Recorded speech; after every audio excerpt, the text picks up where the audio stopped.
Hare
श्रीचैतन्यमनोभीष्टं स्थापितं येन भूतले स्वयं रूपादामह्यं ददाति स्वपदान्तिकम् वन्देऽहं श्रीगुरोः श्रीयुतपदकमलं श्रीगुरून् वैष्णवांश्च श्रीरूपं साग्रजातं सहगणरघुनाथान्वितं तं सजीवम् साद्वैतं सावधूतं परिजनसहितं कृष्णचैतन्यदेवम् श्रीराधाकृष्णपादान् सहगणललिता श्रीवैष्णवान्वितांश्च नमो विष्णुपादाय कृष्णप्रेष्ठाय भूतले श्रीमते भक्तिवेदान्त स्वामिने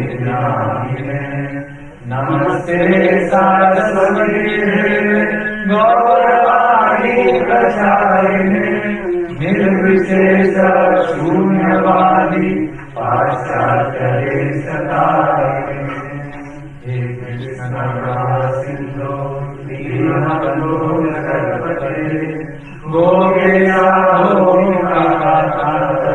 राधाकान्त नमोस्तुते तप्त काञ्चन गौराङ्गी राधे वृन्दावनेश्वरी वृषभानुसुते देवी प्रणमामि हरिप्रिये वाञ्छाकल्पतरुभ्यश्च कृपा सिन्धुभ्य एव च पतितानां पावनेभ्यो वैष्णवेभ्यो नमो नमः श्रीकृष्ण चैतन्य प्रभु नित्यानन्द श्री अद्वैत गदाधर श्रीवासादि गौर भक्तवृन्द हरे Krishna Krishna Krishna Hare Hare Hare Ram Ram Ram Hare Hare Hare Krishna Krishna Krishna Hare Hare Hare Ram Ram Ram Hare Hare Hare Krishna Krishna Krishna Hare Hare Hare Ram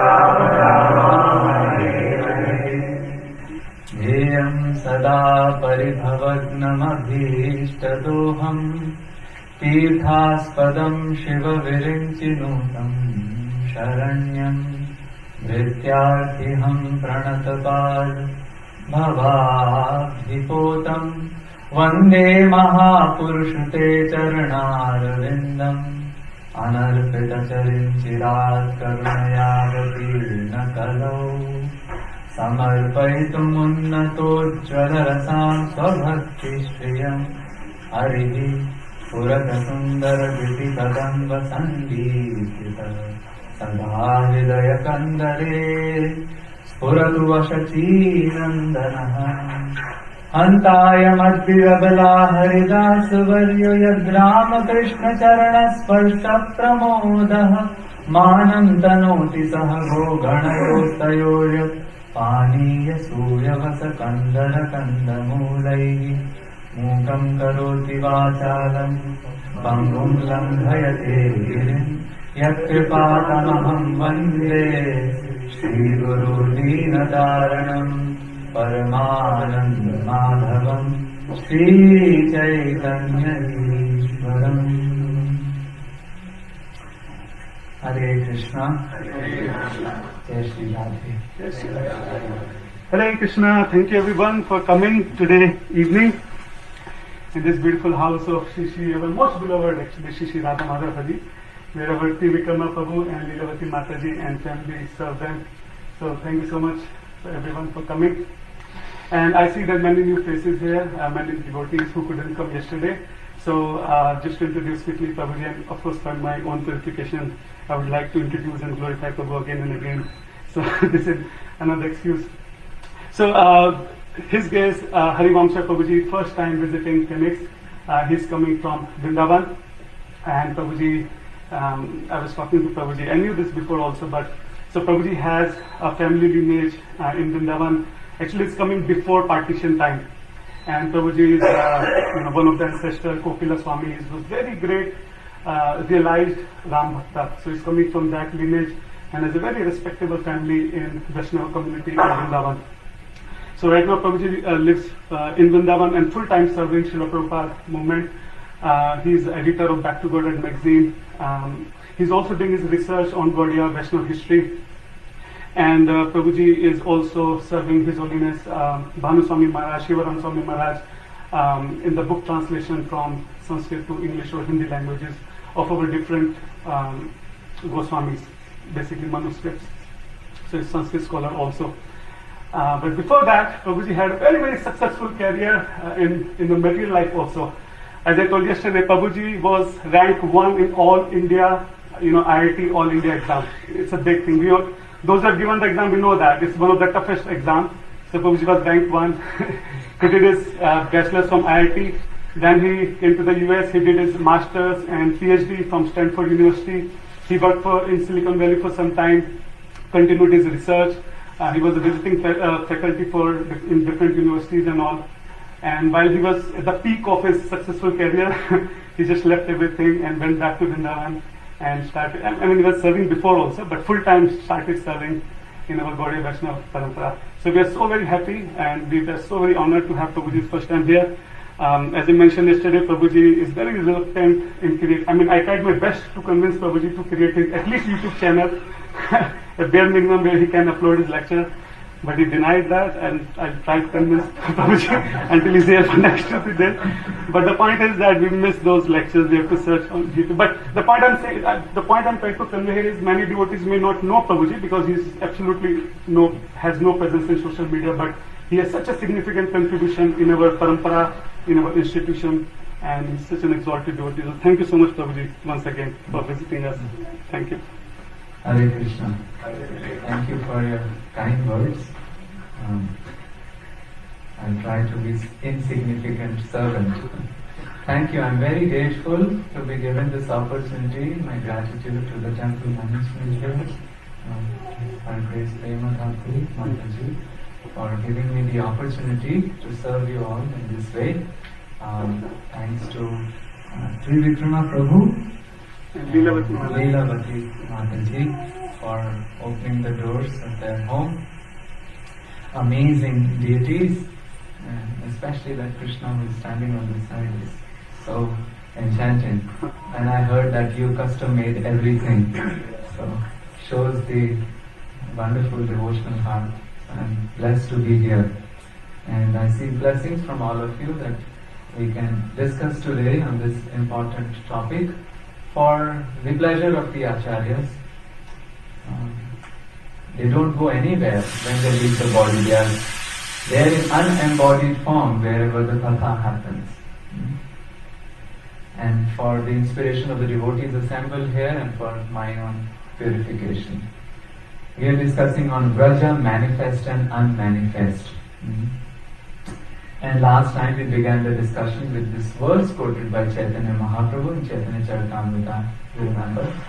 Anyera hridaya more man Vrindavan.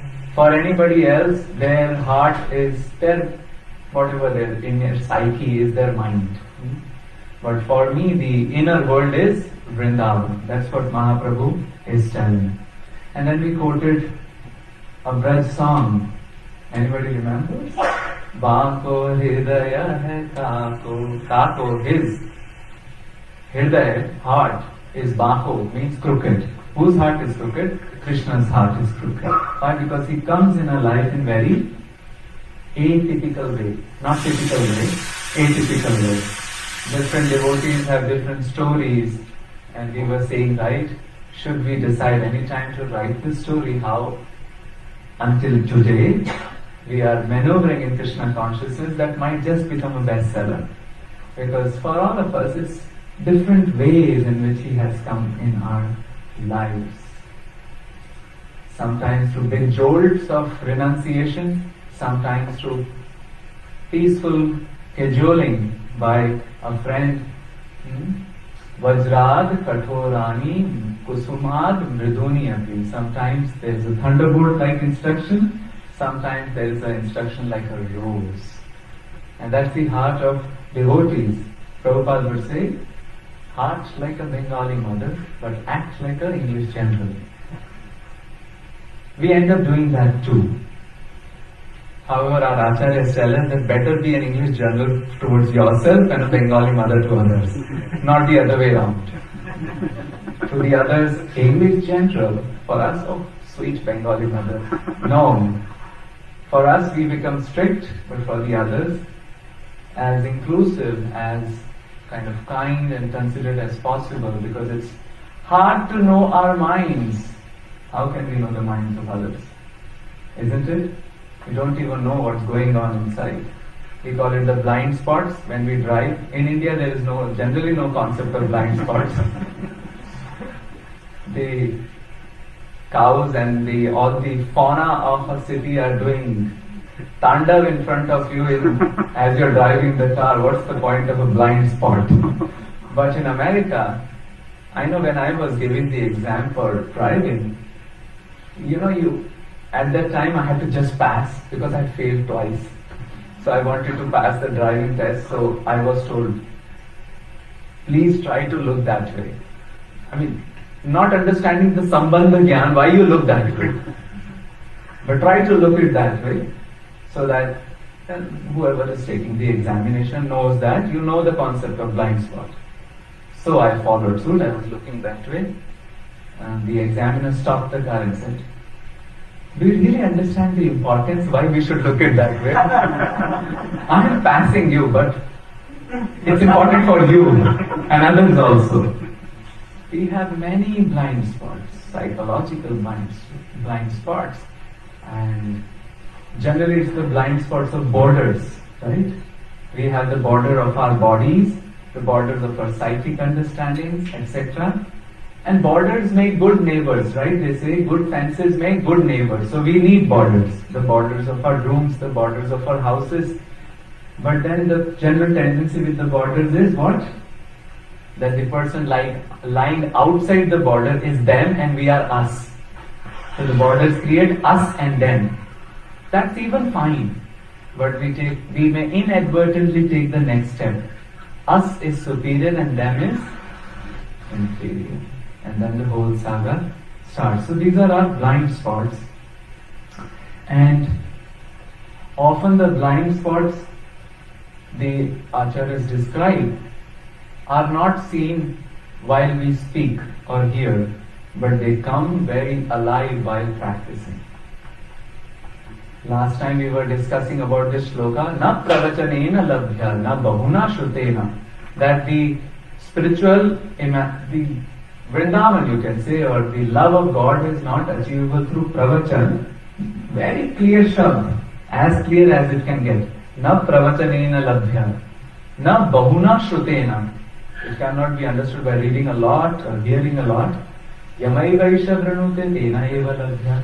Whom he chooses, to that person it is revealed. And acharyas say that, well, we don't have control on what he chooses, right? That's his prerogative. That's why it is said that the door of Goloka opens from inside, not from outside. And we can't just go there and open the door. No, it opens only from inside. So, Yamai Vaisha Vrinute Tena Eva Labhya. However, one thing is in our control. As they say, hit the pavement.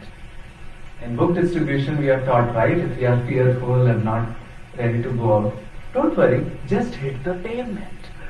Just go, and do like this. Done. Tick mark. I did my part. And then the Sankirtan magic will take over, isn't it? So we can do our part. And that part is we can sincerely try to apply it. Whatever we hear or whatever we speak also.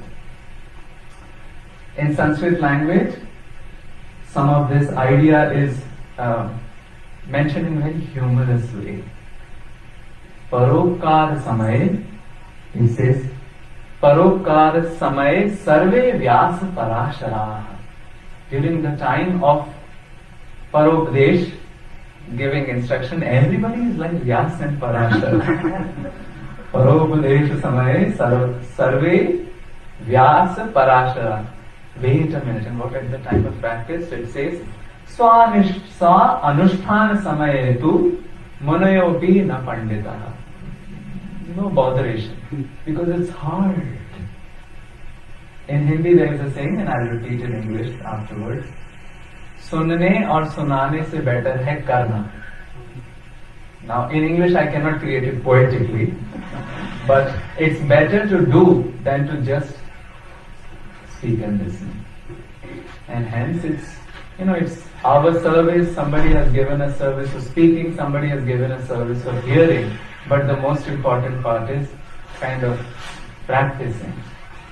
And that is possible by taking sincere shelter of our acharyas and dham also. Last time we were discussing about how there is a Golok Vrindavan which is beyond all creation, right? We talked about this is the material world. There are many material worlds, and you club them together like a small sack of mustard seeds. Right? Put in the corner. That's the material world, and this beautiful home is the spiritual world. So material world, spiritual sky. In the spiritual sky there are many planets. Who presides over these planets? Any guesses? Narsimha, Vamana, Matsya, Aniruddha, Pradyumna, Sankarshana, Kurma, ityadi. All the Vaikuntha planets. When you go little higher up, you reach Shri Ram Bhagwan ki Jai, Ayodhya, the Sankirtan. Of course, between all these planets and the material world, there is also spiritual world sticking around. It's called the Sadashiva Dham, or the place of worshippers of Lord Shiva. And if they are really worshipping it with devotion, they go there and they also don't go back to the material world. Sadashiva Dham is also spiritual world. And if Lord Shiva decides that I think he should be better situated by worshipping Lord Krishna, then he inspires them to take worship of Krishna. We have a joke in Mumbai. There is a temple called Babulnath. It's a 200 years old temple of Lord Shiva. And there were Babulnath devotees who felt inspired to take shelter of Krishna. And there came the temple of Gopinath. So we said Babulnath made them go to Gopinath. And it has happened in lives of many devotees. Well, what to speak about Vrindavan? Which is the deity we go to take darshan generally when we enter Vrindavan? The Dham Palaka. Who is the Dham Palaka? Gopishwar Maharaj. Who in the morning is not clothed, and tons of water and milk are being poured. And in the evening when you go, what happens? Everything dry. It's dressed as Gopi. Why? Because he wanted to enter Raslila and they said, no, nothing doing, you have to become Gopi. So he became that Gopi, of course with the snakes dangling around. They didn't convert into the Gopi form, equivalent Gopi form. So now Gopishwar Mahadev is dressed in the form of that Gopi. We pray to him. Even Narsimha Dev, we celebrate on Narsimha Chaturdashi, and sometimes we sing the 5 songs, 5 verses written by Bhakti Thakur for Narsimha Dev. And what's that? That is the prayer that let us enter into Vrindavan. By the mercy of Narsimha Dev, you remove all the obstacles, isn't it? So that is, we can remember through our, this analogy of this one. Cornered sack of mustard seeds, that is material world. Up near the corner there is a layer of Sadashiv Dham. Then this is the spiritual sky. Anyway, Prabhu's name is Trivikrama. Lord took the steps, right? So it's a spiritual sky and there are different planetary systems, each corresponding to a different deity. Then higher up we go to Ayodhya. Further higher up we go to Dwarka. And we further go higher, we reach Jagannath Puri. Sweetness is increasing. Then further, Mathura Dham. Further, Shvetadweep, which is Navadweep, where it is sweetness also and Audharya. Audharya is Patra Patra, Nahi Dekhe, Sthana Sthana. Freely distributing the love of God. Further up is the Golok Vrindavan. And just like Lord descends, the Dham also descends. And it descended, right? It descended 500 years ago. So the same Golok Vrindavan, which was beyond all these coverings, right, came out of these coverings. One important point to understand is that we are speaking of geography, right? But it also means depth of consciousness. Right here, if our consciousness rises from the material consciousness to the consciousness of whatever, the different dhams, and becomes sweeter and sweeter and sweeter in devotion, the curtains will be open and we will witness the Vrindavan Dham. So it's also a matter of consciousness. where we are situated, there we can see Vrindavan now, isn't it? So it's just like a drama. Aprakat Vrindavan means the Vrindavan which is not, we are not able to see from our Charma Chakshu. Charma Chakshu is material eyes. And we are not able to see the Aprakat Vrindavan, which is Golok Vrindavan, but when Krishna decides, wholesale curtain open. And we see all the actors enacting their pastimes. And we, who are a part of history, right? History then now comes in touch with spiritual world, isn't it? 5,000 years ago there were some kings, right? Some kings who were there here and there. See the greatest benediction on them that curtains are open. But still some kings were not able to understand who is Krishna. One example is Duryodhana. Shishupal also. Why? Because not only we need Charma Chakshu, we need one more Chakshu. You know what Chakshu? It's called Pragya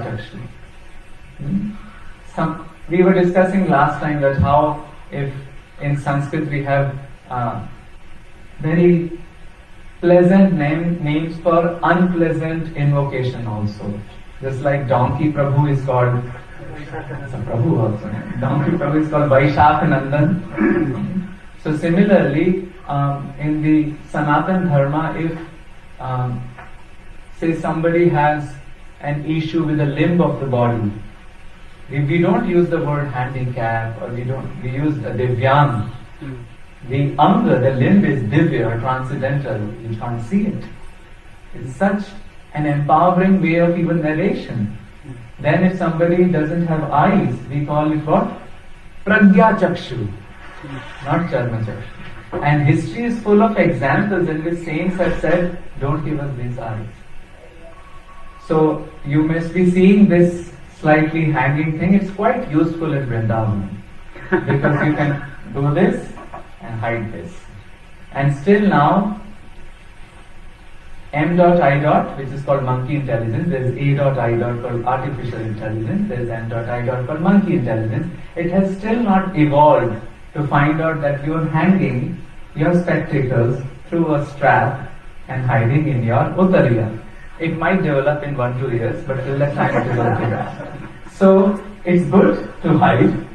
So one saint, quite old, she told me, Prabhuji, why don't you do one thing? You do your LASIK surgery. You know the LASIK surgery in which you remove whatever is to be removed, and the specs are also removed.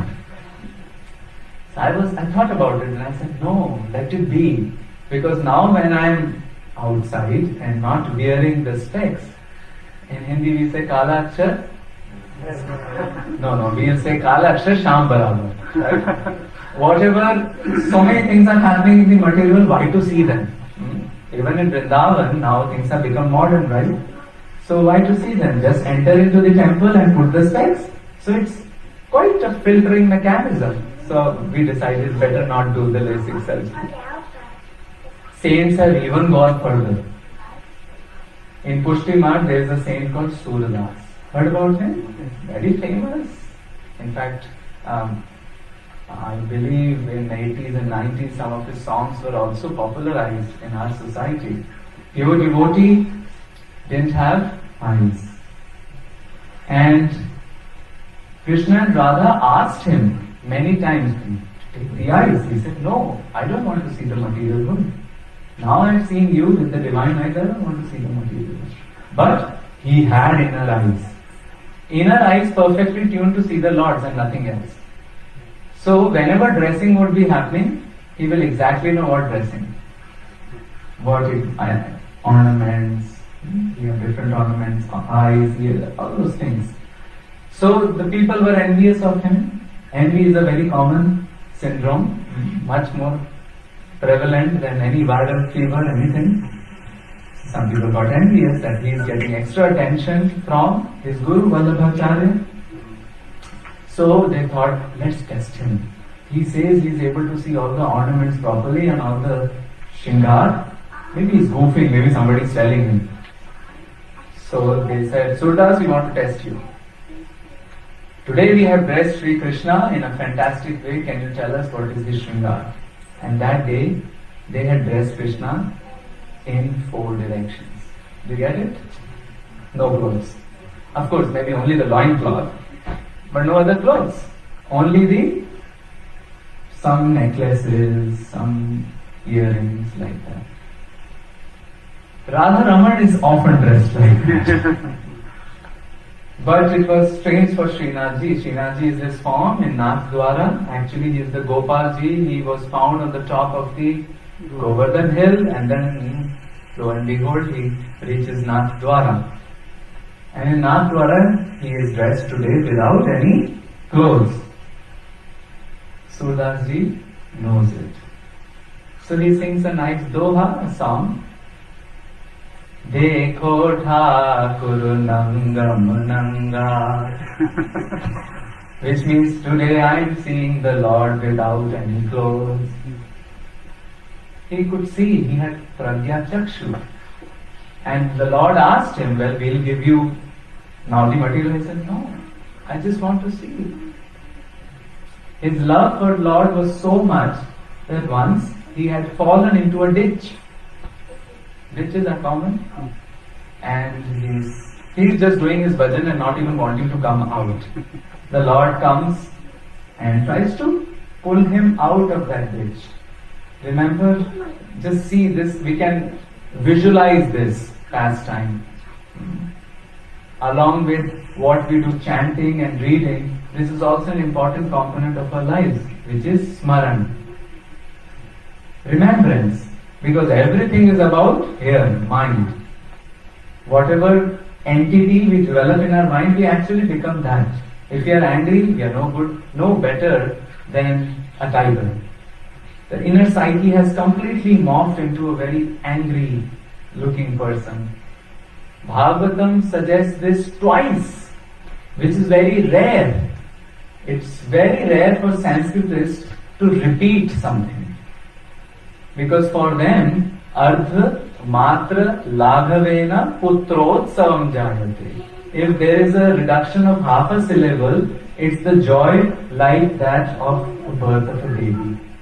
So why would they repeat a verse 2 times? But they repeated it. The verse is Kidaha Peshaskritaruddha Kudyayam Tamanusmaram. Kudyayam means a hole in the wall. A wasp, Peshaskrita, takes the insect, puts it in the wall, covers up the wall. The insect is now Samrambha Bhaya Yogena, anxious and fearful and always thinking about whom? The wasp. What happens? It becomes the wasp. Prahlad Maharaj quotes this verse, and our dear Thakurji quotes this, Thakurji Krishna quotes this verse in the 11th canto. Very similar. Little bit different, but very similar. Twice it is quoted, which means it is so important. Smaran. So we can visualize this pastime that Surdas is lying in a ditch, and Thakurji comes, Krishna comes and pulls him out. Some say this is the pastime happening with our Acharya Bilva Mangal Thakur also. Because Bilva Mangal Thakur blinded himself, he also became blind. And same, he was falling into the ditch.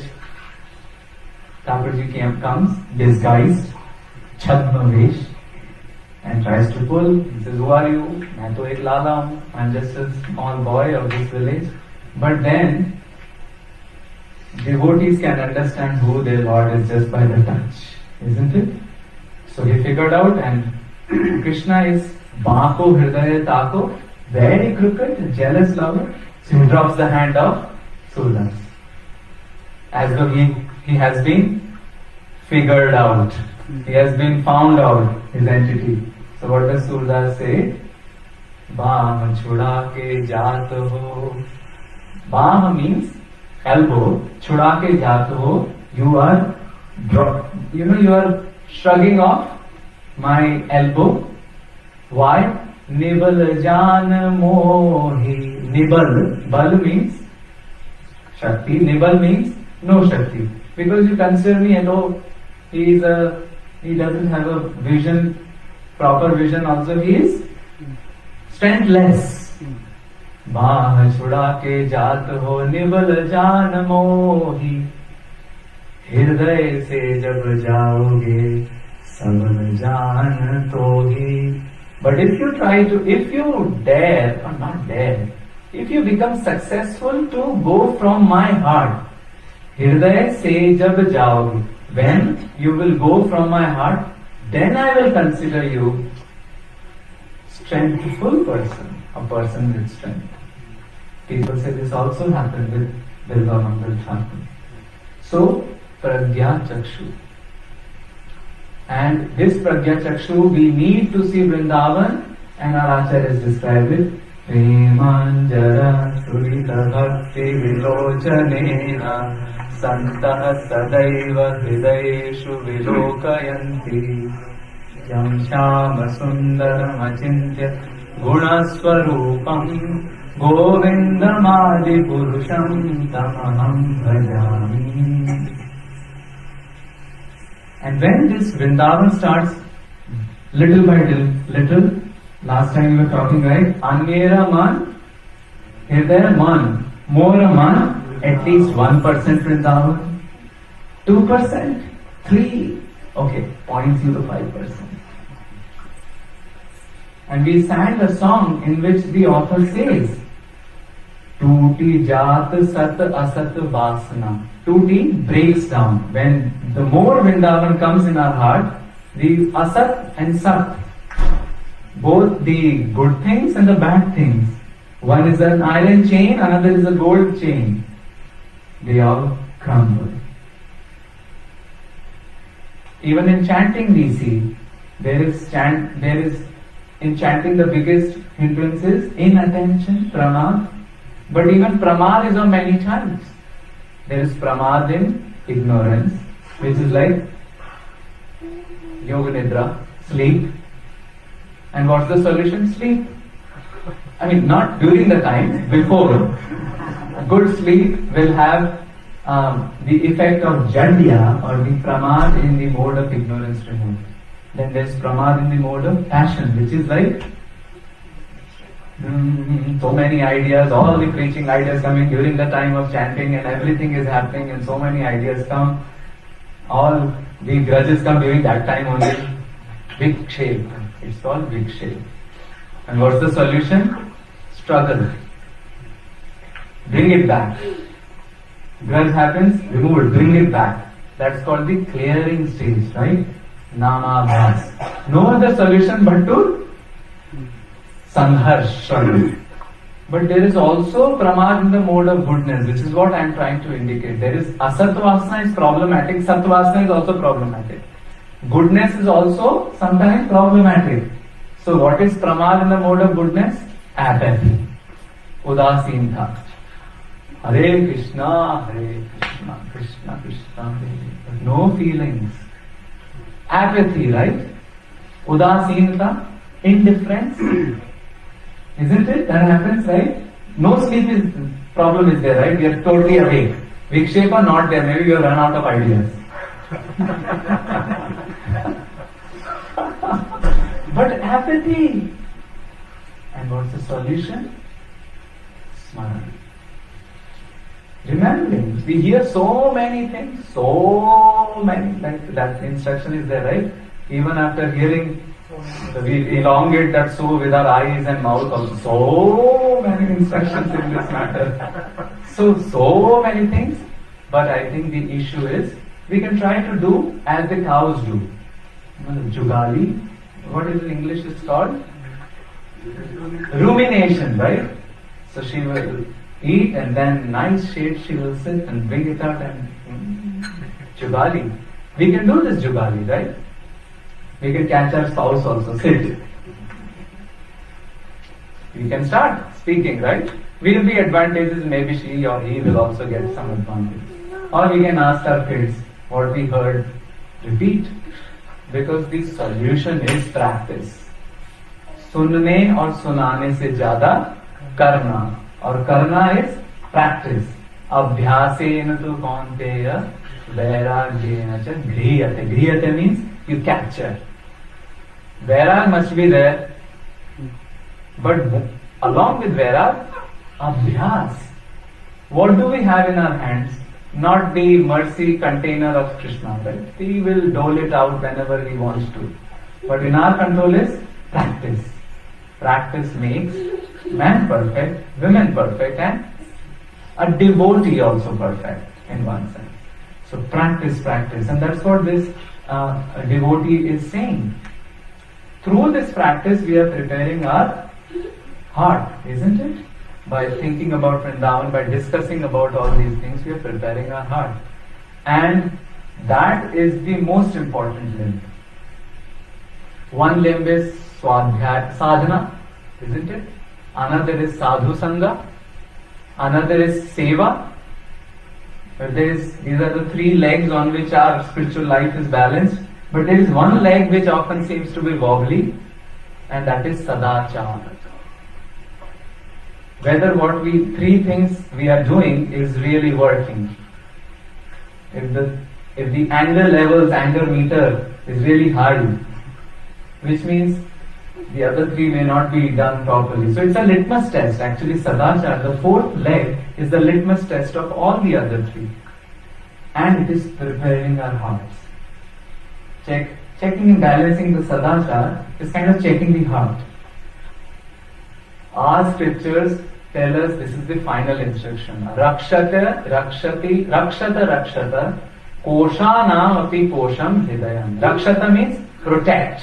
Rakshata means protect. Protect, protect.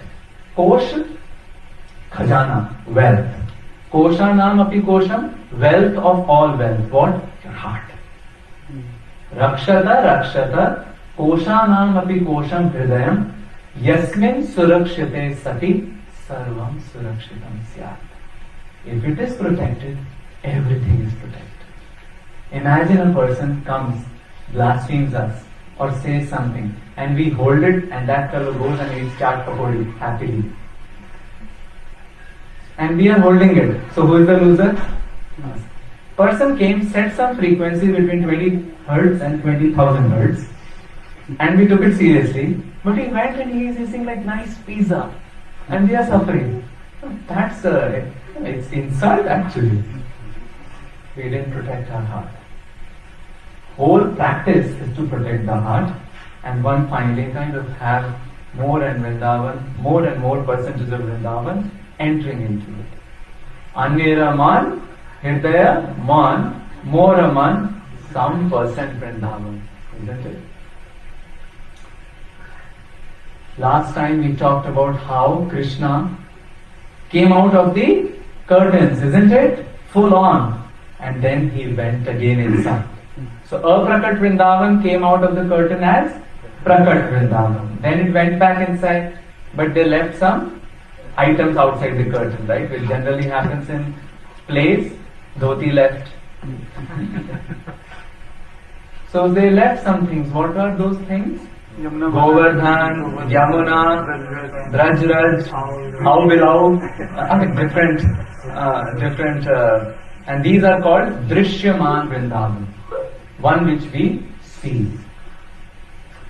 But over a period of time, what happened? It got covered. And Parikshit Maharaj was installed as the king of the whole world, because the Pandavas and the 5 Pandavas, they did Mahaprasthan.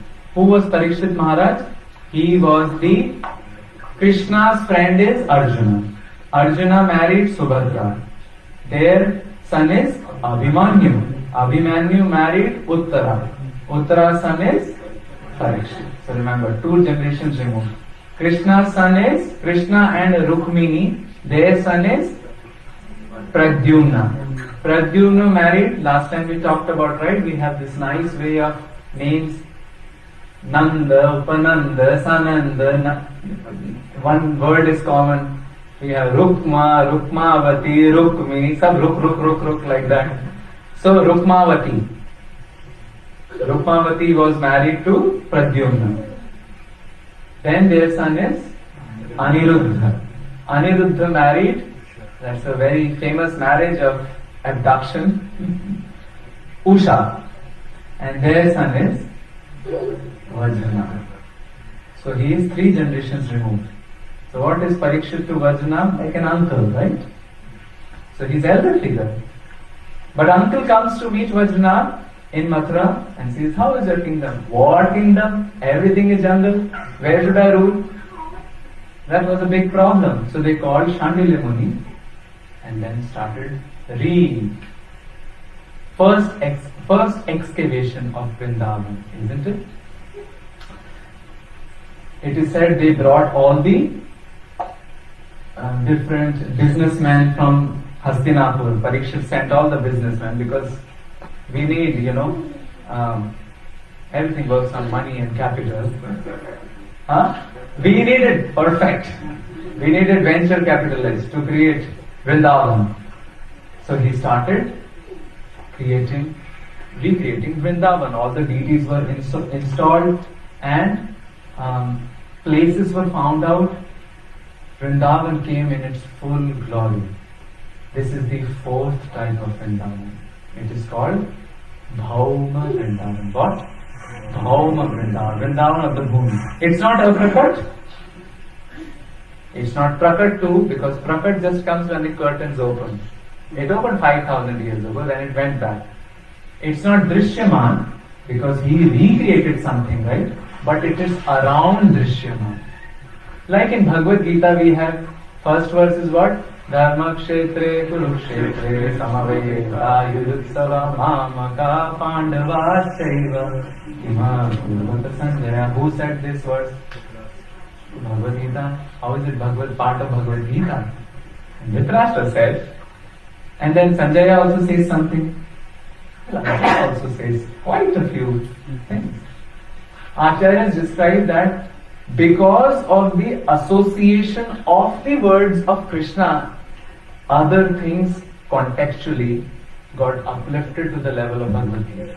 Because there were words of Krishna, the other words of Dhritarashtra and Arjuna and Sanjaya, they also got elevated, sort of their roles changed. So similarly, when Drishyaman Vrindavan is present, like Govardhan, like Jamuna, like Vrindavan forest, like how beloved, whatever was created by the grandson, great grandson of Krishna, it all became Bhauma Vrindavan. Amazing Vrindavan. How Krishna is fantastically arranging things. He caused the annihilation of his entire race. Only Dwarka queen, 16,108, and Vaishnava was left. Quite shocking, quite debilitating also. But they were saved by, Arjuna saved them, brought them to Hastinapur. And now Vaishnava gets the role of creating Vrindavan. So see how Krishna is playing hide and seek. First putting in trouble, then taking it out. Then he brews for the trouble. The gopis are sad, the queens are sad. But then look, one queen is happy. Who is that queen? Yamuna, Kalindi. And they ask, no Karlova, we are all sad, you are happy. Don't you love Krishna? Everybody has wound up their pastime. Said no. I always serve whom? Sri Radha. And now I am serving in my meditation, so I am always happy. You can always be happy also. But you need a good instruction. And there is only one person who can instruct you well. Because he instructed the gopis well too. Who is that person? Uddhava. Oh, where to find Uddhava? When Krishna was passing, and pastime of passing out, whatever, he told Uddhava, go to Badrika Ashrama. There, the sages will want good instructions from you. So Uddhava goes there and he is doing nice VYS and Bhakti Shastri, Bhakti Vaibhava, Bhakti Vedanta, Bhakti Sarvabhauma. That's it, right? All the classes there, but with his meditative form, we call him another Siddha Swarup, he is also there in Vrindavan. Why? Because he prayed to Vrindavan. Make me a Gulmalata, right? Asa maho Charana Renu Jusamaham Syam. Charana Renu, I want the Charana Renu of all the devotees. What's the best way to get the Charan Renu? Not to like catch their feet and extract, which sometimes devotees do, which might cause some injuries. If you don't want to cause injuries to gopis. So you make me what? Vrindavane kimapi gulmalastaushadhina. Vrindavane, in Vrindavan, kimapi, something like, I'm not asking to make me a pumpkin plant or any special plant, but kimapi, gulmalata, I think it really means something insignificant. Gulmalata, he first says gulma, then he says lata, then he says aushadhi, any herb. Just make me anything. Why? Yadustyajam swajana aryapatham chahitva. The gopis have swajana aryapatham. They have left all the dharma and maryada. They will come here and I will get that dust of the lotus feet. The dust of their lotus feet is so special that Bhejur Mukunda Padavim Shruti Bhir Vimigyam. Even the Vedic Shrutis are also searching. Oh, we also need this. So, hey Vrindavan, you please fulfill this desire. Will not the Vrindavan fulfill this desire? Oh yes. The Vraj is called Chintamani. If we have that Shraddha, it will. So there is a common practice in Vrindavan. Take the Vraj, eat a grain every day, or apply on the head every day, or apply on your heart every day, and sure shot guarantee Vraj. What saints talk about in Vrindavan. Maybe you got some idea. So he is praying, and they said he might be here and there in the form of a Gulmalata Aushadhi. Where he would be there? Uddhava Kyari, right? At that time, perhaps geography was different. Now Uddhav Kyari is little far from Kusum Sarovar. So they said, let's go to Kusum Sarovar and we'll do what?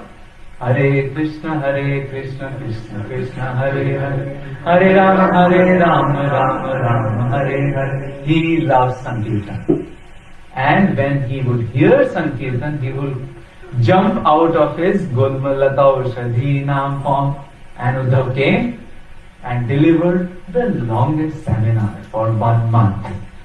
So not a 7-day Bhagavatam Sapta or a 3-day seminar, but 1 month long, and all the queens felt satisfied. But before that, one random thing happened.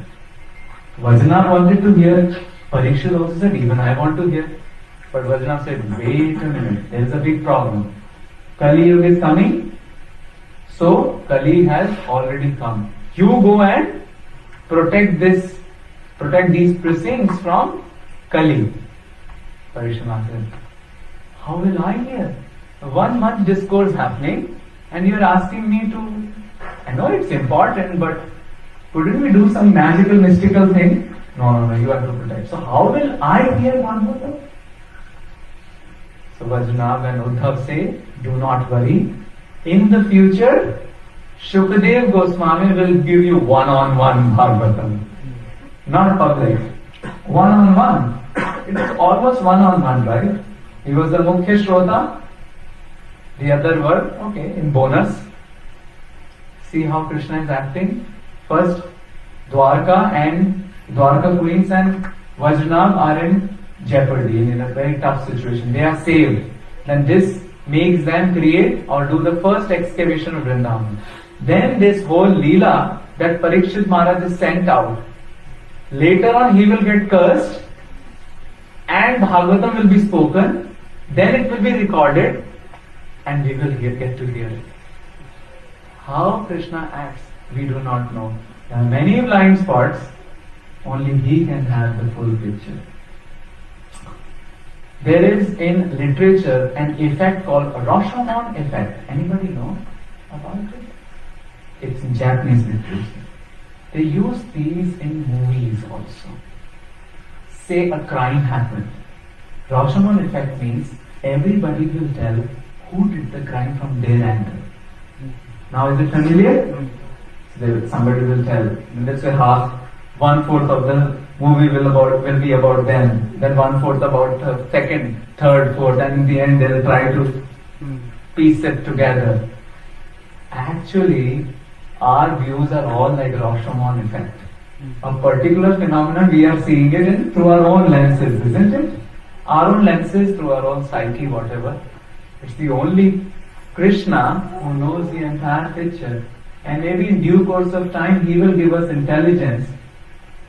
As Prabhupada would say, right? Krishna consciousness means it's also an Advait, but Advait in the interest with Krishna. We become one in interest with Krishna. Some call it is Rasadvait. So we become one in interest with Krishna, so all these different Rashomon things drop down and we see the complete picture. But it may take time. So much time it took, right?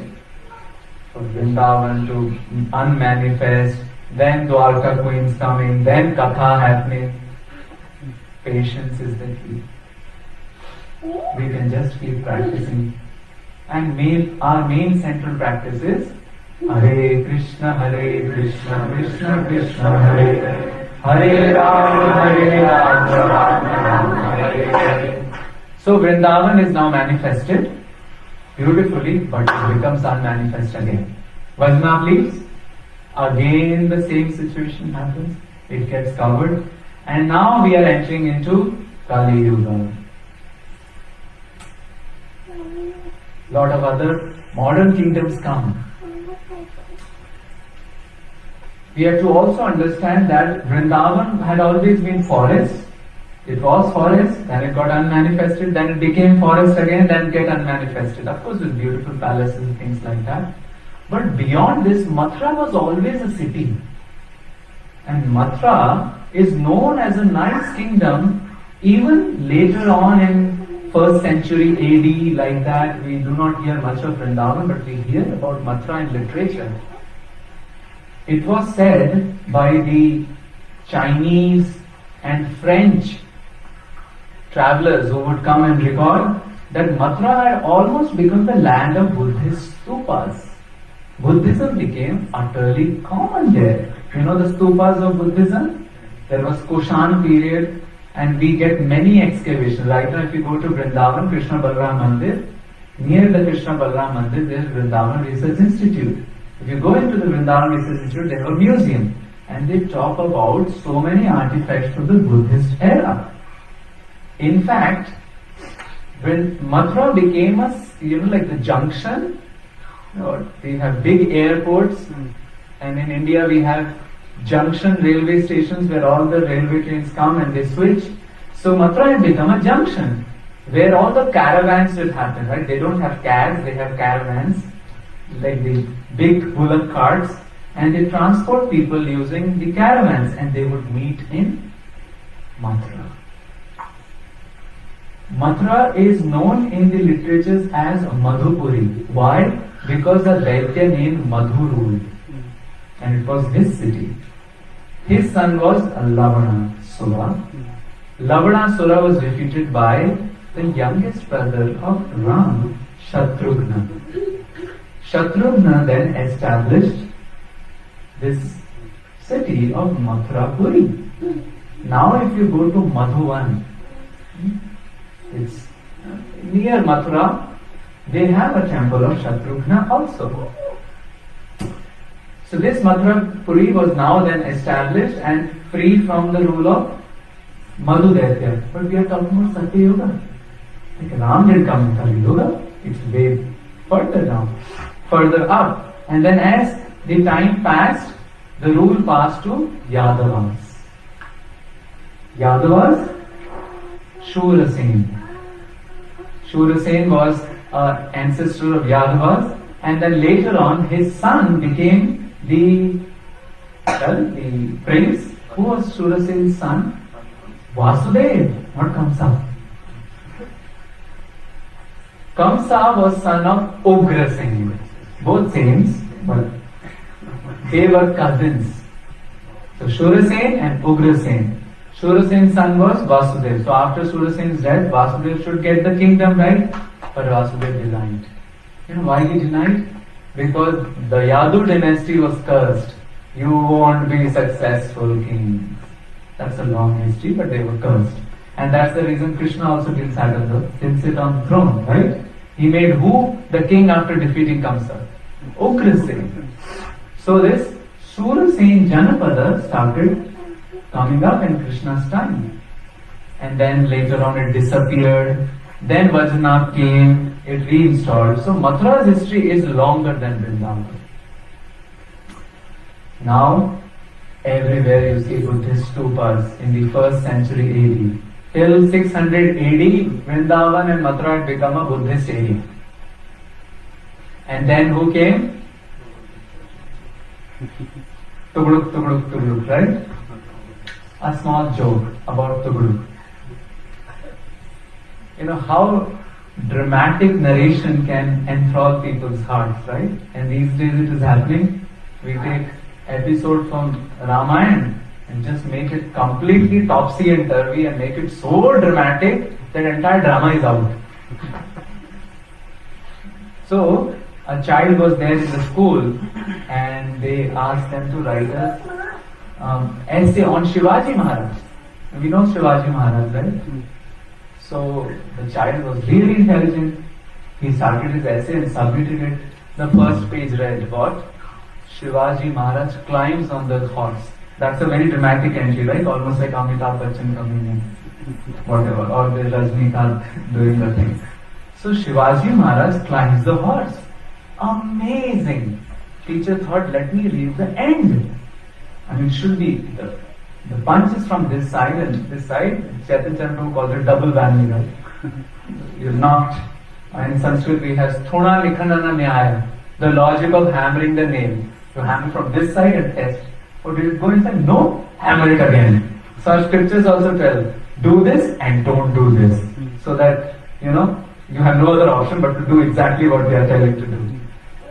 So, he reads the last page. Shivaji Maharaj gets down from the horse. So Shivaji Maharaj climbs the horse. Last page is, he gets down from the horse. 200 pages in the middle. What was written? Tugrak. Gallop. This story has a purport. If devotees do not research and maybe uphold their history and culture in its pristine form, somebody will come and do tugrak. Just in the name of a dramatic narration, right? This is happening. So hence it's so important that we read original Valmiki Ramayana and Ved Vyasa's Mahabharata, isn't it? So the Mughals came and they just did lot of havoc. Especially one was very marauders of all marauders, right? As they say, Sikandar Lodhi. It is said during that time they did so much massacre in Gokul that there were heads of all the sages lying, piled up. Sages were fighting also, right? Your home is attacked, you fight if you can't escape. So the heads were piled up. It's like a big... Because we actually are not aware of this history, that how Vrindavan sages and residents suffered brutally also. So this was 15th century, but some magic was going to happen. And what was that magic? Lord himself was appearing, because the second excavation was required. First excavation who did? Vajranath. He needed a second excavation also. And who was this personality? Shri Chaitanya Mahaprabhu ki. He only said, Anyera Hridaya Mora Hridaya Vrindavan. So he ran towards Vrindavan. He was quite unsuccessful. After taking sannyas, he was tricked by his, the trickster of all tricksters in one sense, Nityananda. Our prayer is he trick us from the material world. That's our prayers. But he tricked him and diverted him to Shantipur.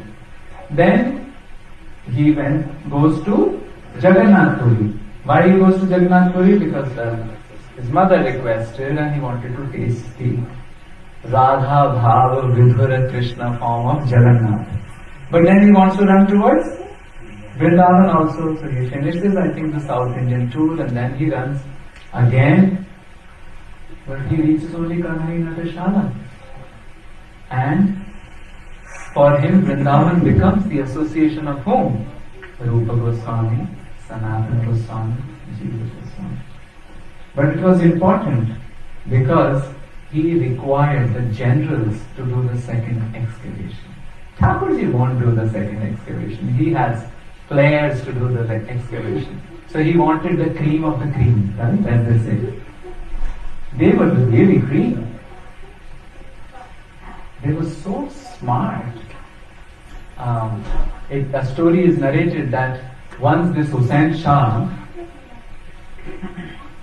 they were building this big watchtower, and the person who was making this watchtower, he didn't finish the watchtower, he didn't put that plaque. We put the plaque, right? Done in the memory of so and so, like that. So he didn't put it, and it was sort of it was done. So Hussain Shah asked him, good. So like sometimes we have chutzpah, you know chutzpah? It's called in Hindi auqat. In English it's called audacity. So he said, oh, I could have even done much better. Now you don't say this in front of king, right? He was thrown off the tower. If you knew you would be doing better, why didn't you do it? So this fellow was thrown. Then came another fellow who was made the in charge, and he didn't put the plaque.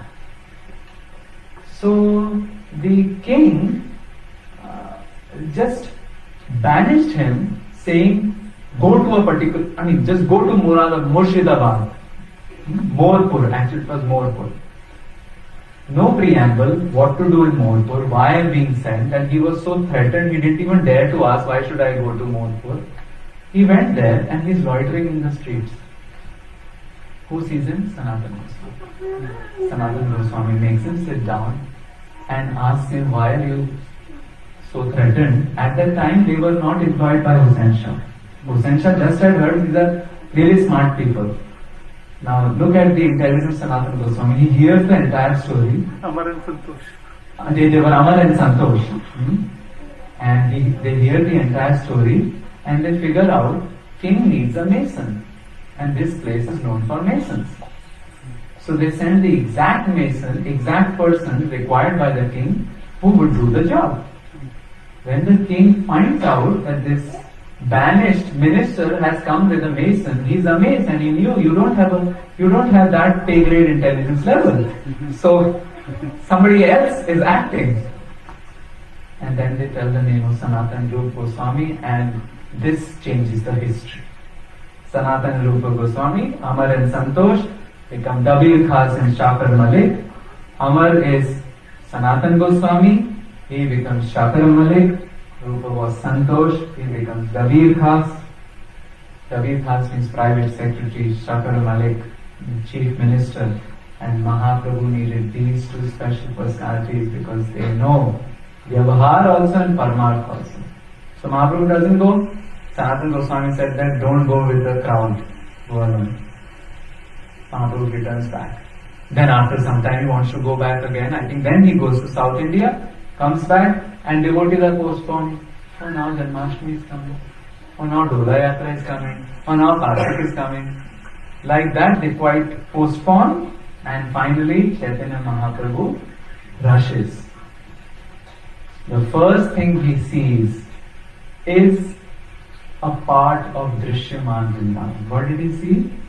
A small stone of Giriraj. We have that Bhava Chitra painted by some of these ISKCON devotees in which Giriraj is there is a blue Neel guy, blue cow in the backdrop, and Mahaprabhu is embracing that stone and crying. So that's a Bhava Chitra. It's a historical Chitra. That pastime happened. So he embraces and he excavates what? Radha Kund and Shyam Kund. They were just like ponds, not even ponds, it's like only mud and no water. And Mahaprabhu is dipping inside. And how they would have done, we don't know, right? It's a puddle. And everybody thought Babaji has gone mad. Then, of course, Mahaprabhu had charisma and Mahaprabhu explained and they were believed that it is Radha Kund and Shyam Kund. But Mahaprabhu won't stay inside the town because there was no town. Vrindavan was a forest. It got covered. It is said, and I will read you this Chaitanya Charitamrita. और दीन आयला प्रभु देखी ते Vrindavan. He saw Vrindavan, but he didn't stay there. Kaliya Hriday Snana Koila Asha Praskananda. The Kaliya Ghat, he would go there, take darshan. Dwadashaditya hoite keshi tirtha aila rasasthali dekhi preme murchita hoila. But where he would stay? Akrur Ghat. There he would get alms. People would stay on the outskirts. Why? Because it was a jungle. How did the town get manifest? It is a combined effort of all our acharyas. Vaishnava acharyas, Gaudiya acharyas. Many came from Andhra Pradesh. Anybody from Andhra Pradesh here? Almost lot of acharyas came from Andhra Pradesh. Nimbarkacharya, Vallabhacharya, they were all from Telanga Brahmins. They came from Andhra Pradesh and they started doing their part in doing the second excavation. One of the acharyas came from Braj land only. His name was Harivamsa Mahaprabhu. Harivamsa Mahaprabhu had a story that he took sannyas and he was going to a place. We resided there and there was this beautiful deity of Radha Vallabha. And Radha Vallabha, just like Radha Raman, is self-manifested. It's the deity of whom? Lord Shiva. Lord Shiva worshipped Radha Vallabha and a Brahmana called Atmadev was worshipping Shiva, and when Shiva was happy, he said, give me your most favorite thing. Now you would think maybe Parvati is like that, right? He gave the deity of Radha Vallabha. And now when Mahaprabhu stays with this Brahmana, again magically Krishna acts, Bhako Hridaya Netako. This fellow has taken sannyas. And Krishna appears in the dream of the Brahmana, says that you have two daughters, give both in marriage to this girl. If he took sannyas, एक की बात होती तो ठीक है, दो. Give both in marriage and in dowry give me also.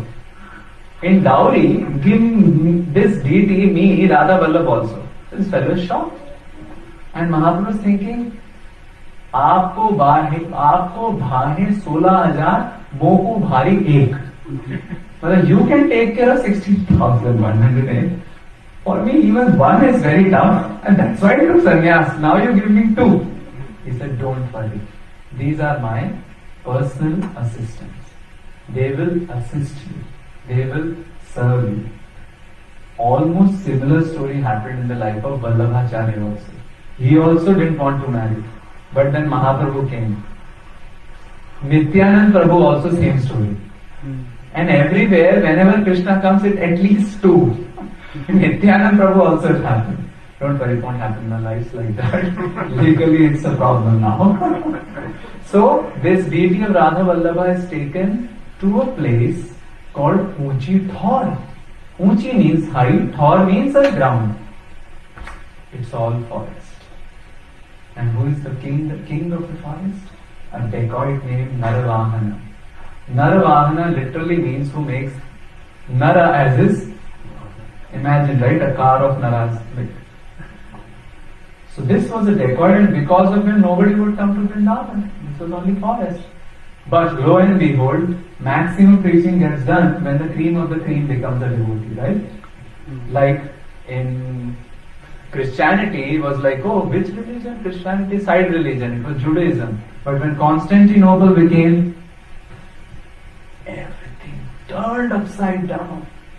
Ashoka sent Sanghamitra and Mahendravarman, his son, to Lanka, and the whole Lanka became Buddhist.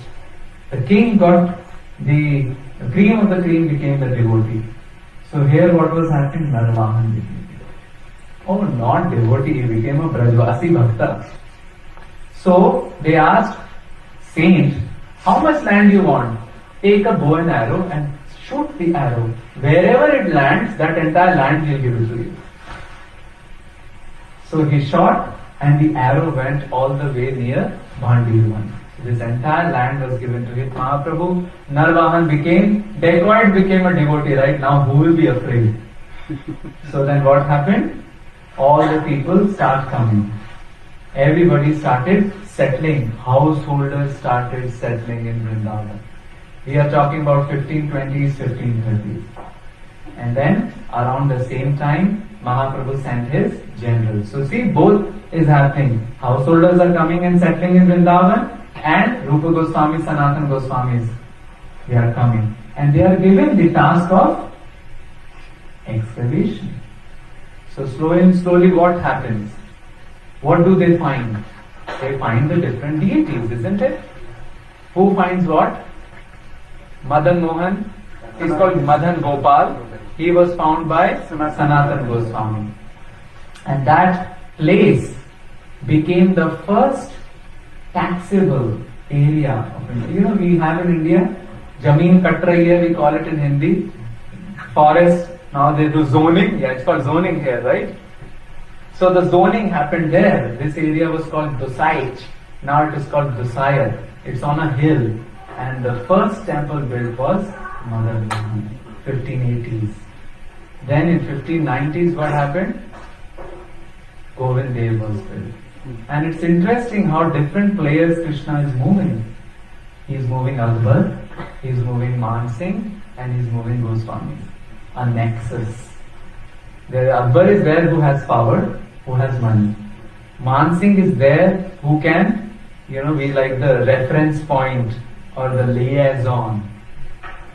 Akbar is thinking he's smart and let me pit one Rajput against another Rajput. So he pitted Man Singh against Maharana Pratap, both Rajput kings, but he pitted them against each other. And Man Singh goes in 1576 in front of this small hut-like temple of Govind Dev Ji. Govind Dev Ji was already found in 1542, around that time. And Rupa Goswami said, I want simple worship. He would decorate Lordship with all the flowers and gunja berries. He didn't want like a big. But Mansi comes in front, he is mesmerized and he takes a vow. If I defeat Maharana Pratap, I will build you a palatial temple. And he defeated. The temple starts. Thousands of employees involved. It took 14 years. And in 1590 it got completed. Single structure. If you see in Govind Dev, single structure with Garbhagriha and the Mandapa and the Jagmohan and the Mandapa. Beautiful carvings. Priestly quarters here, quarters for the priests here. And they had mezzanine. You have these mezzanine floors, right? In America, there were mezzanine floors where dances would happen. And Govind Dev did. Jiva Goswami was the presiding Gaudiya Acharya at that time.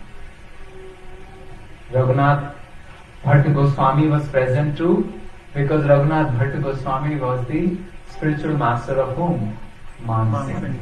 And his friend Todar Malu.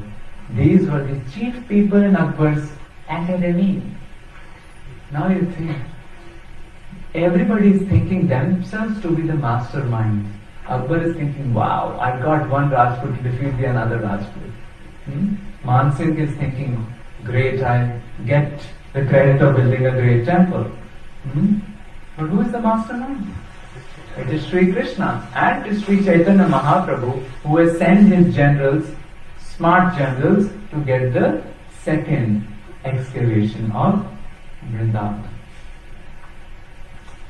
Lo and behold, the century passes and the 16th century is over now. 17th century begins and we have a beautiful landscape of Vrindavan. Just imagine, that was perhaps the golden time of Bhauma Vrindavan. Small settlements, forests, tamed forests, not the wildly growing forest. And here we have Madan Mohan. Here we have Govind Dev. There we have Gopinath. Further down we have Jugal Kishore. If you see the Keshi Ghat, you will see one spiral, right? That is Madan Mohan. Further down you'll see another spiral, that is Jugal Kishore. Now it is also not protected in the heritage of India. Then you have, what are the temples? Bhakti Bihari, that was also done during that time. So for Sanatan Goswami, Mother Gopal was playing in a childhood, right, in a home. And he figured out, that's the Lord. And Krishna came in the dreams of both. You give me to them and you take me from them. And with Rupa Goswami, how did he come? Oh, I am hiding out there under a thicket, and a cow is daily pouring tons. Now I need some solidified laddus, milk bahut ho gaya. That's how he came. Gopinath was found by Madhu Pandit Goswami. Banki Bihari was an interesting story. Swami Haridas and Nimbarti is sitting and worshipping in Nidhuvan. There are only grasslands, the kunjas. And his nephew is sitting near him. Vithal Vipul. Vithal Vipul is his nephew and also a disciple. And he's asking Banki, the worshipper, who is the worshipper, Swami Haridas, where are you looking? Swami, tu kahu ko nikhar rahe ho? Whom are you seeing? And instead of answering, he said, why don't you go inside his power and bring out what I am looking at? He brings out this combined form of Banki Bihari, who has become the undisputed and the most popular deity of Vrindavan. Banki Bihari was established. Radha Vallabh, we know the story. It's a product of dowry arranged by Sri Krishna. Like that, 7 temples were established, the Sapta Devalaya. We also have our Gaudiya 7 temples, right? Radha Madan Mohan, Radha Govind Dev, Radha Gopinath, Radha Raman, Gokulananda, Vinod, Radha Vinod and Shama Sundar. But all of them were not there by 16th and 17th century. At that time we used to call Sapta Devalaya as Madan Mohan, Govind Dev, Gopinath, Jugal Kishore, Banki Bihari, Vallabh Lal and Radha. These were the Sapta Devalaya. And they became, you can say like jewels, studded the landscape of Vrindavan. That was the second excavation. And I was just thinking, as I was reading about it and contemplating on it, that even Vrindavan changes its geography. Everything is so much, you can say, the only constant thing is change. Even the land of Krishna, it should not change, it's land of Krishna, but no. Whenever a thing will come in touch with the material world, it will go through changes. And it has changed. So today, we leave at this high note that the second excavation has happened as a result of our different acharyas. We have now gotten these Sapta Devalayas. Vrindavan is no longer forest. It is a beautiful place where devotees are now thronging from all over India. This Vrindavan at the 16th century had a different course for Yamuna river. In Bhagavatam it is mentioned, Vrindavanam, Govardhanam, Yamuna Pulinani cha. And then Ram and Krishna would see this and become very happy. Now today we can't see Yamuna and Govardhan at the same time, right? I mean, Govardhan is there, Yamuna is there. But we can guess that perhaps at earlier times Yamuna would flow across Govardhan. And there is a proof, there is a gaon near Govardhan called Jamunavati, which is Yamuna was flowing there. And if you excavate the earth near Govardhan, you will find the same Johnson's baby powder dust, the soft balu dust of Vrindavan. So means Yamuna used to go there. But now things are changed. The Yamuna has changed the course, thanks to us also, thanks to some of the natural phenomena. But that Vrindavan which we are talking about, we are talking about Bhagavatam Vrindavan, and Yamuna would be flowing closer, and maybe 500 years over it would have been Similar, because Prabodhanand Saraswati Thakur also describes the beauty of Vrindavan with Yamuna and Govardhan together. But in 500 years, lot has changed, which will be the discussion in the coming next session about what we see Vrindavan now, what happened after Goswami is excavated, how further changes happened, who was Aurangzeb, and then how other acharyas came and established the glory. But before we end, we must really acknowledge the blessings of our Sri Chaitanya Mahaprabhu. If he was not there, we wouldn't be seeing the glory of Vrindavan as it is today. And hence it is so customary that we end today by the national anthem glorifying Chaitanya Mahaprabhu. You know this national anthem? It's almost become national anthem of Sadhu Sangha. Do you know this song? I'm just trying to be dramatic. So we sing this song because this song actually indicates Ish Vrindavane Radha Shame Pave Darshan. How? Gaur Kripa Hoile Hai. Without Gaur Kripa we cannot see Vrindavan. Yatha Yatha Gaur Padar Vinde. Yatha Yatha. Jaise Jaise. We say, right? Yatha Yatha Gaur Pandar Vinde. Vindeta Bhaktim Krita Punya Rashi. Vindeta means somebody finds, develops what? Bhakti. Krita Punya Rashi, because it's not easy, so he must have great Sukriti. Not the ordinary material Sukriti, but Bhaktyot Sukriti. And then what will happen? Tatha Tathot Sarpati Hridya Kasmat. As and as he develops attraction towards Gauranga Mahaprabhu, then and then, in his heart, in her heart, automatically it will develop what? Radhika Charana Padabja Sudhanshu Rashi, something like that. The verse is there, which means from Gaur Gaur he'll go to Radhe Radhe. So we are in a very safe path. By following the footsteps of Gauranga Mahaprabhu, the roads will lead to Vrindavan. Anyera Hridaya Mon, More Man, Vrindavan. If Mahaprabhu's heart is Vrindavan, by worshipping his lotus feet, where are we going to reach? Vrindavan. So we must sing Nacharya Marman, Nacharya Marman, Nacharya Marman, Nacharya Marman.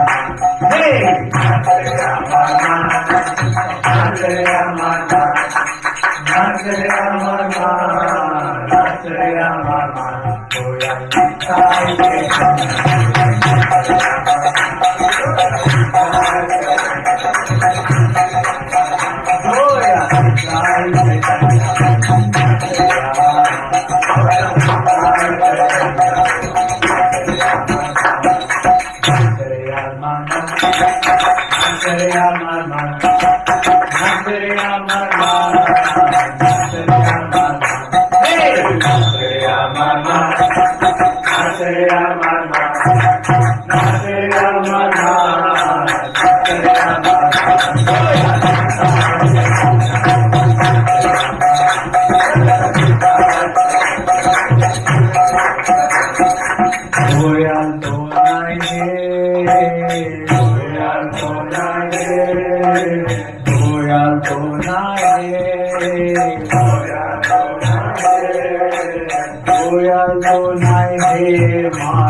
They get beaten up, but they give us praise. Nitai was beaten up, but he gave name. Goya so nai hai. Who can be merciful, right? Goya so nai hai. Goya so nai hai. Mon goya so nai hai. Maar ke prema de. Goya so nai hai. Maar ke prema de. Ore अपराध दूरे जावे पावे प्रेमा ध्यान. Ore अपराध दूरे जावे पावे Aparad dure jave. Dure jave, it goes far and you get prema dhan. Aparad dure jave, pave prema dhan. Ore aparad dure jave, pave prema dhan. Ore aparad dure jave, pave prema dhan. विचार तो नहीं है, विचार तो नहीं है, विचार तो नहीं है, विचार तो नहीं है,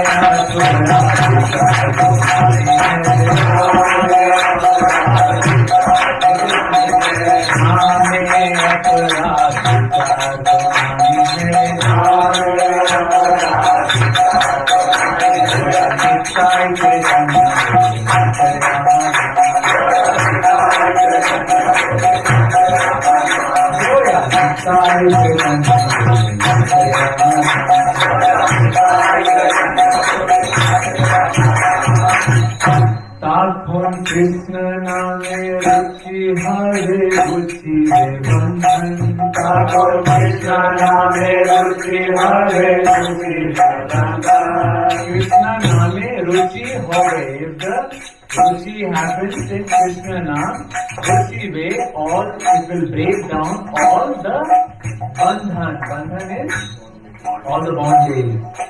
Krishna Nama Ruchi Have, all the bondage. That's why Prabhupada would say about chant and be not miserable. Chant and be happy and be super happy. Taphon Krishna Nama Ruchi Have, Ruchi Devanta. Taphon Krishna Nama Ruchi Have, Ruchi Devanta. Anurag to have hai, Anurag to have hai, Anurag to have hai, Anurag to have hai. O Krishna Nama Anurag to have hai, Krishna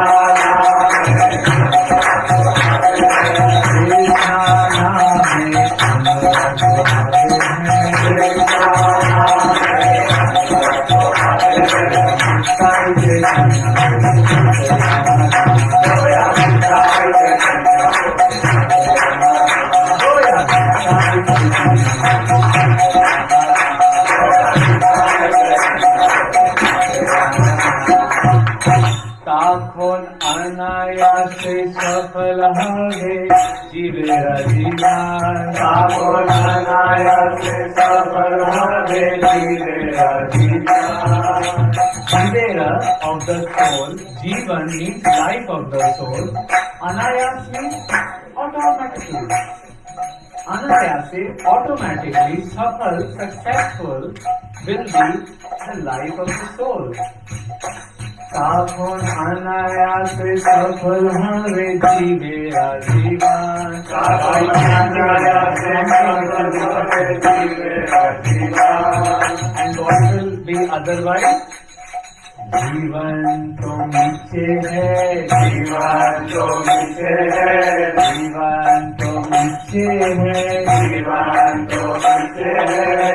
Now नीचे, there is an English a type of words called onomatopoeia. Do you know about that? I mean, just by saying them, you can find out what they are. Like in Hindi, we have fatafat. There's no word like fatafat, but it means quickly, right?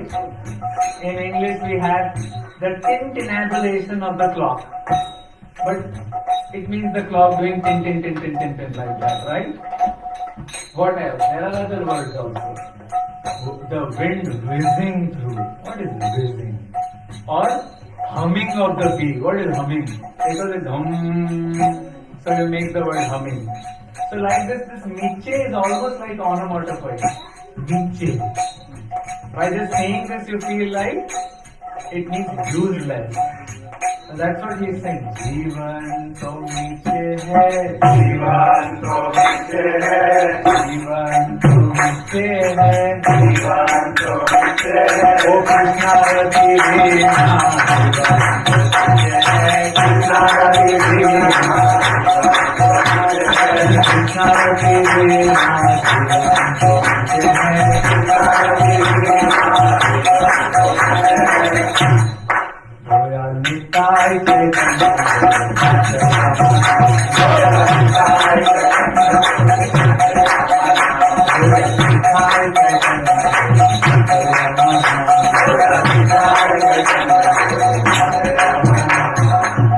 The essence of what we have been talking in the class today.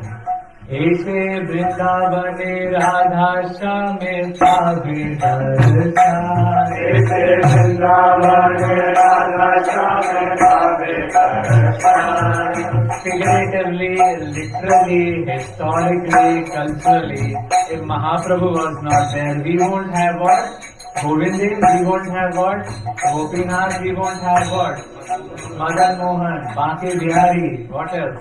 Vinodi Lal, Radha Raman, Pishima Bordesai. So many deities. So Eshe Vrindavane Radha Shame Bhave Darshan. Eshe Vrindavane Radha Shame Bhave Darshan. Eshe, like that. Some Bengalis can correct me. Radha Shame Pave Darshan. How? Gaur Kripa Hole Hai. Gaur Kripa Hole Hai. Gaur Kripa Hole Hai. Gaur Kripa Hole Hai. Gaur Kripa Hole Hai. Gaur Kripa Hole Hai. Gaur Kripa Hole Hai. Gaur Kripa Hole Hai. Gaur Kripa Hole Hai.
Then you dance, right?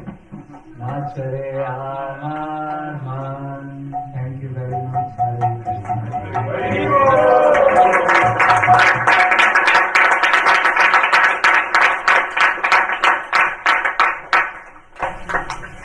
Hare Krishna. Hare Krishna.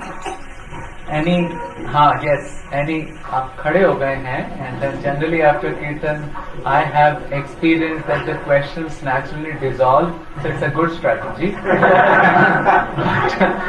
but feel free, questions, you may take your asanas, questions, comments, reflections, corrections, suggestions, anything which stuck with you, which you would want to share in the next 5-10 minutes.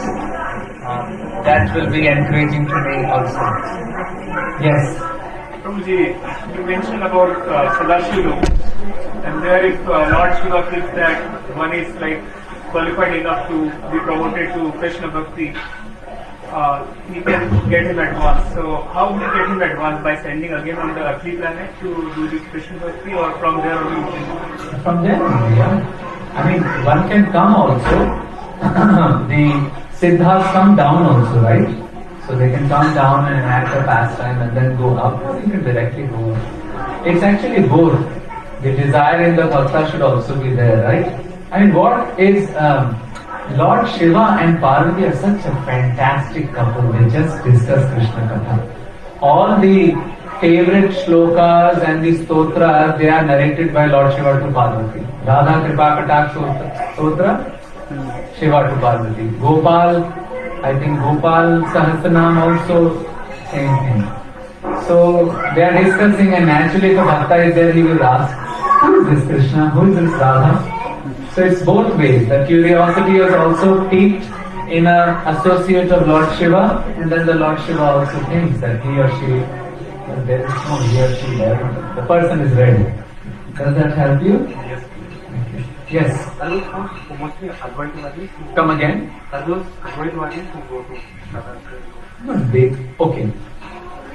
See, those who are worshipping those who are following the impersonalist path, they treat a particular form of Lord Shiva, which we call the Bhattarak form, the impersonal form of Lord Shiva. Lord Shiva has many forms. One is the Sadashiv form, one is the Shambhu form, one is the Rudra form, and one is the impersonal form. It's the impersonal form only on which they say Soham, Soham, Sa Aham, Sa Aham, like that. Of course, then devotees put a Da in front of it and say Da Soham. Then they may also put Sa and say Sada Soham. Then we just put Das, Da Soham, and just everything rests after that. So they focus on that, and if their bhakti is thickened, then they may go to Sadashiv Loka.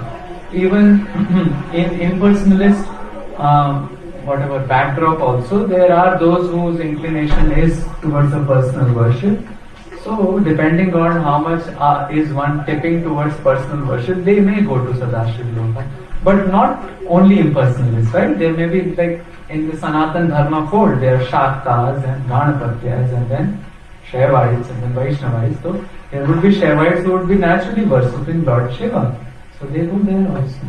And they also don't come back in the sense, because it's not material planet, right? Does that help you? A lot of details are given in Vedas Bhagavatamrita. Thank you. Great question. More thoughts, comments, reflections? Yes. Yesterday told about Brahma and Vishnu. They went to. So, but like Krishna comes every day of Brahma. So every day he forgets about Krishna, that was Krishna. He wrote this Brahma Samhita and all, but every day he gets bewildered too. That's possible. However, this.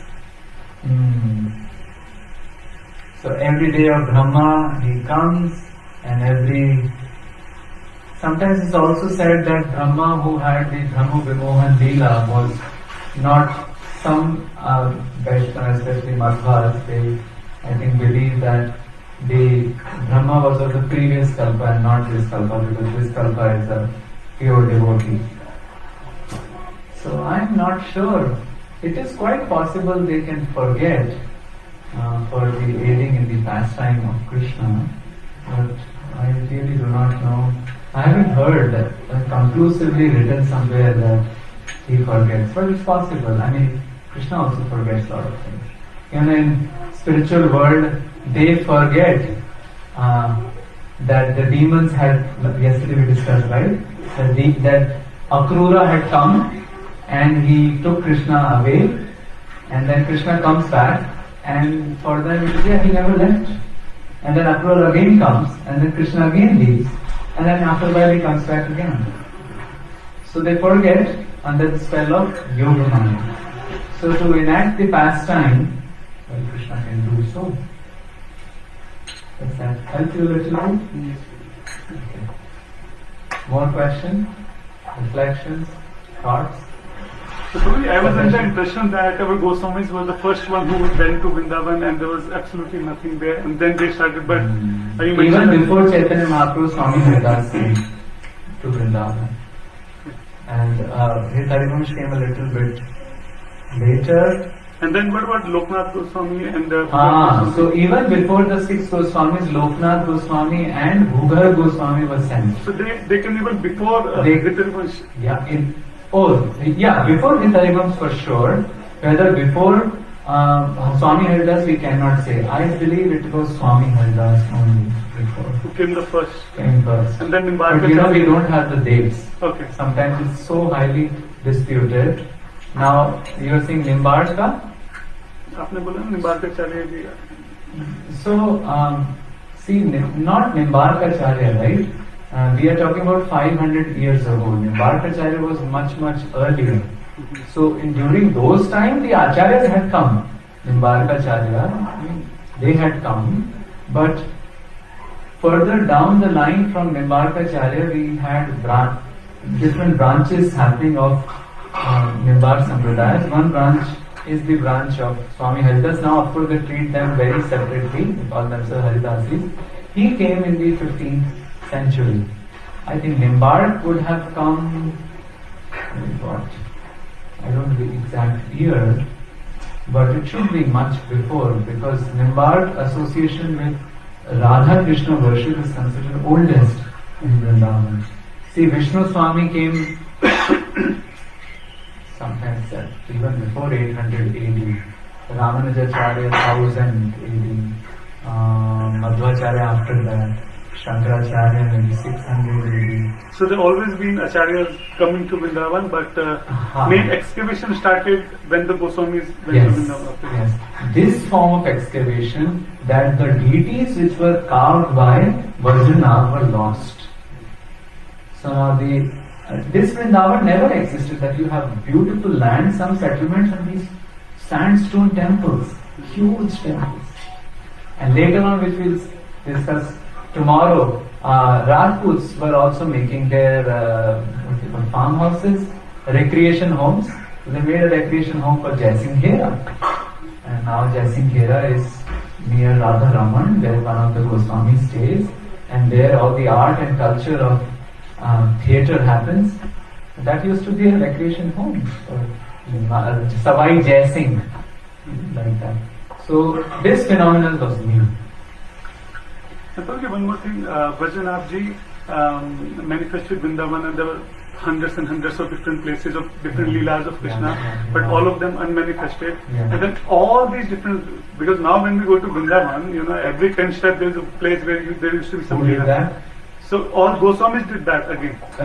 All hundreds of places, all these Goswamis manifested them again. Not only the 6 Goswamis, a lot of credit also goes to Narayan Bhatt Goswami, whose Samadhi is there in Uncha Gaon. He wrote a whole book called Bhakti Vilas, in which he talks about a whole where all parikrama is to be done. And I believe there were other also, some known, some unknown. Credit goes to all of them together. Gokul, Vallabhacharya's son, Vithalnath ji, it is said, Kaliyug mein Dwapar kiyo. His worship was so opulent that anybody who saw, he said, it's Dwapar only, as Krishna was worshipped in Dwapar. So the credit goes, then all the Braj Bhasha songs of Ashtachap. So it was a whole renaissance happening. 15th, 16th century Renaissance is happening in Italy, where they are painting Mona Lisa and other things, right? Here, it's a Renaissance of Bhakti movement going on. A storm of songs, as one scholar likes to call it. It was a storm of songs, right? Right now also songs are being written. Shama Hriday Kamal So Pragatyo or Shama Hriday Kumhar. You must have heard this is a hymn. Then what he says after that? Vrindavan, Mero Vrindavan. It's a storm of songs, because the best way to kind of rejuvenate a culture is through Rag. Thakurji likes Bhog, Rag and Shringar. They have to be Bhog also, sing songs also, and his Shringar also. He likes to be dressed, and that's why after dressing we show the mirror also. Dekh lo bhai kaise lage ho. And then you turn the mirror and show it to your heart also, so that Anira Hridaya Mora Hridaya Vrindavan, that Chavi will come.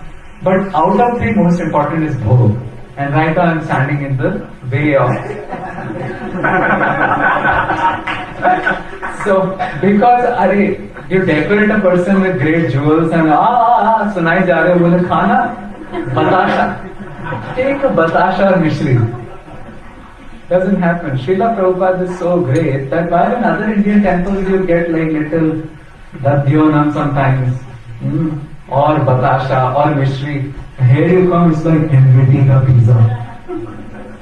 You get today may not be pizza, just it's a whole thal. Prabhupada made like, feed to the neck. Really have opulent prasadam, because let all the cells of your body get replaced by spiritual cells. So, yeah, I don't know where we started, but thank you. Any other thought? You have something? Any other? Yes, Prabhu. So for Radha Sampradaya and the Bhakti, so they have a different understanding, like Lilavati and Devi. So they are coming from Himanshu and now they have completely sort of become, in one sense, of course, different acharyas in a different line have a different taste, and I cannot speak about it, but whatever understanding is there, they have become very non-Puranic. Like for us, what's the base? Srimad Bhagavatam, Purana, Madam, like that. For them, the mukhya base is their Vani literature, like what Swami Haridas wrote. He wrote 118 plus 119 songs. 18 are called Shodasha Siddhanta. Siddhant ke Granth, 18, which is like philosophy, and 111 are the songs of pastimes of Radha and Krishna. For them, that's the bread and butter. All utsavs, they have samaj. You know samaj, like we sit and do Hare Krishna mantra, they have samaj, and they sit in two rows. And they face each other, and they sing Drupad. Drupad, anyway, the Shairi, and it's very powerful Shairi, horripilation. So that's their mode of worship. In Radha Vallabhi also they have Samaj, and they have the 84, Hit 84, the 84 couplets by Harivamsa Mahaprabhu, and then Seva Pani and things like that. So their focus is predominantly the Vani. In Gaudiya also there are people in Bengal, etc., who focus just on Prema Bhakti Chandrika and Pratna also, because that's the essence. But we don't see that much emphasis in, I believe, other Vrindavan Sampradayas like Vraja-manifest and Haridas. It's on Bhagavatam so much. Or maybe it is changing now, we do not know with Bhagavad Kathas happening like that. As much emphasis as there is, it's there in Gaudiya. For us, that's the commentary, right? Nimbarkacharya wrote Parijat Subha, I think. Vedanta Swarad or something, the commentary on Vedanta Sutras, we had none. Mahaprabhu said, not needed, Bhagavatam is the original commentary. It was only later on Baldev Vidyabhushan wrote Govinda Bhashya. So some focus is there, but of course that pouring of love towards Radha and Krishna, right? That's there in any of the Vrindavan Sampradaya. Does that help you? Thank you. More questions, reflections, comments? Or I'm coming in the middle of it. Thank you very much for your attention. Hare Krishna.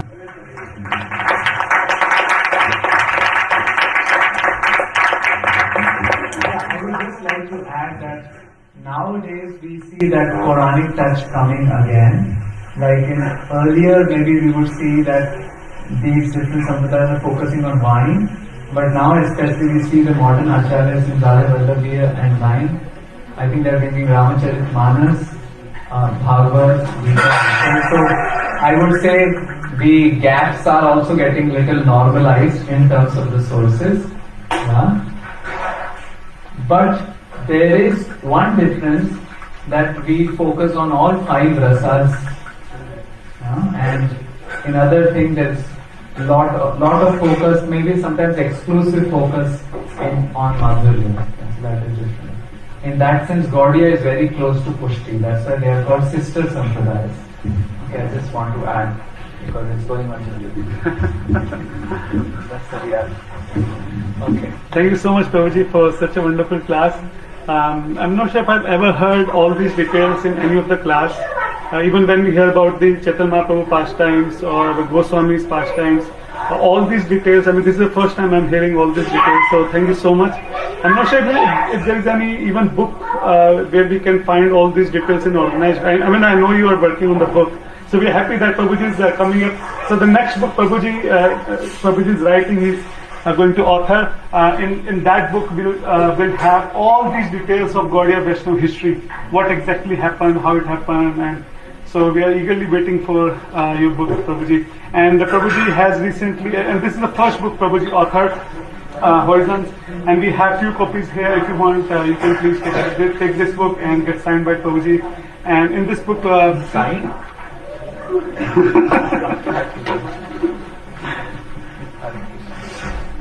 So in this book, Prabhuji is very light in the story format. Prabhuji tries to explain different and very deeper meaning of life and death. You know, the reality which we face around. So this can be very good gift to your friends also, and of course for our read also. So we have few copies. If you want, you can collect one of these copies. And tomorrow we are going to continue this seminar. Tomorrow is the last part where we'll see that after Goswami's what happened, how Vrindavan unmanifested and then how manifested, what is the current state of Vrindavan. Now when we go to Vrindavan, we see all this traffic and pollution and so much. So how we should see Vrindavan, what is the right mood to see that. So all these details probably will be covering tomorrow. So tomorrow is last session. Please try to come tomorrow evening. We have program at Anand Gopika Mataji and Sudhir Pakshi's home. So we'll see you tomorrow. And of course Sunday evening we have program in the temple. Shri Prabhupada ki jai. Kalpatarubhyascha kripa sindhubhyo Vaishnavebhyo Namaः. So it's getting very late. Let's all of us sing together Prasadam prayer.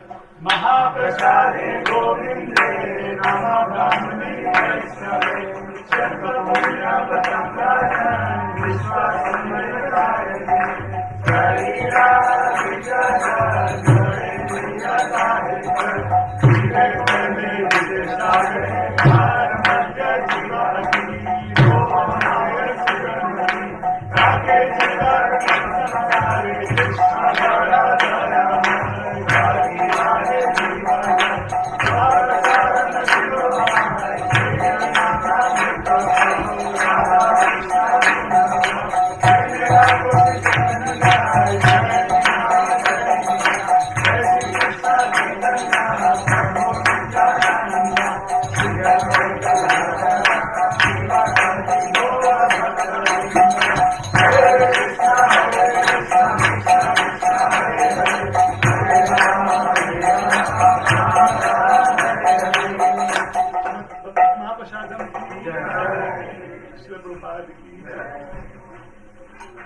And of course, sorry about that. And thank you, Trivikrama Prabhuji, for hosting such a wonderful